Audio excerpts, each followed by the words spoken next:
বৃদ্ধি, সেটিকে বিরোধী দল হিসেবে আপনারা কেমন দেখছেন, বা আপনাদের এটা নিয়ে কোনো কর্মসূচি থাকবে কিনা দেশের মানুষের এই বিষয়গুলো? দেখেন, এই ব্যাপারে আমি সাথে সাথেই কথা বলেছি, সবার আগে কথা বলেছি। আপনারা অনেকেই আমার টাইমলাইন ফলো করেন, সেখানে গেলে পেয়ে যাবেন। বলেছি এটা জনগণের প্রতি সুবিচার করা হয়নি, এটা জনস্বার্থ বিরোধী।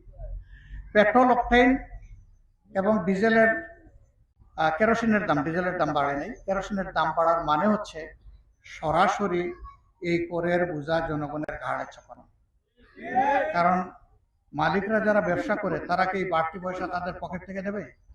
তারা জনগণের কাছ থেকে এটা আদায় করবে। জনগণ সবাই গাড়ি চালায় না এবং সবাই ইন্ডাস্ট্রির মালিক না, কিন্তু জনগণ সবাই জিনিসপত্র কিনে খায়।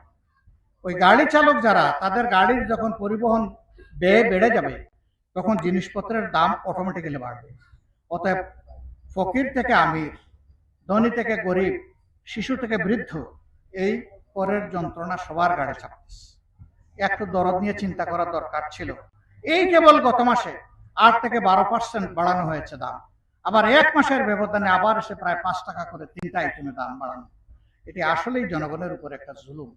আর তা যদি করতেই হয়, এই সামনে বাজেট অধিবেশন ছিল, সেখানে আমরা খোলামেলা কথা বলতে পারতাম, সমস্যাগুলো নিয়ে আমরা কিভাবে ওয়ার্কআউট করা যায় সেটা চিন্তা করতাম। এবং বিগত অধিবেশনে একটা কমিটি গঠন করা হয়েছে জ্বালানি ক্রাইসিস মোকাবেলার জন্য, সেই কমিটিতেও বিষয়টা আলোচনা করা যেত। তার কিছুই সরকার না করে তড়িগড়ি করে পাশ কাটিয়ে কাজ করেছে।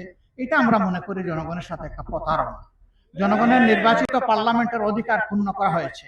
সেখানে আলাপ করে এটা করলে তখন জনগণও বুঝতো তার কতটুকু করা দরকার। আর আলাপ যখন হতো তখন ন্যায্য কথা সেখানে আলোচনা হতো। সরকারও বাধ্য হতো ন্যায্যতার ভিত্তিতে একটা চিন্তা করতে, হয় সিদ্ধান্ত নিবে অথবা সরে আসবে।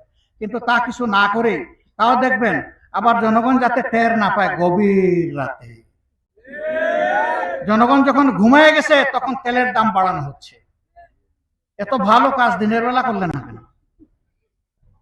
তার মানে তারাও বুঝতে পারছেন যে এটা ভালো কাজ না। আমরা আমাদের প্রিয় দেশকে দেখে রাখবো ইনশাআল্লাহ।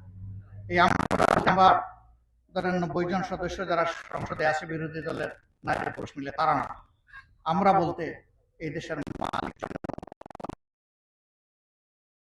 একটা বিষয় হচ্ছে যে শিশুর জন্য আসলেন, আবার দেখেন এই শিশুর ব্যাপার বাদ দিয়ে এগুলা সব দিয়ে দিয়েন না। আবার শিশুর বিষয়ে একটা প্রশ্ন করতে চাই। আপনি জানেন বাংলাদেশে খুবই দুঃখজনক ভাবে 5 শতাধিক শিশু কিন্তু এবছর মারা গেছে নিতান্ত হাম রোগে। হ্যাঁ, এই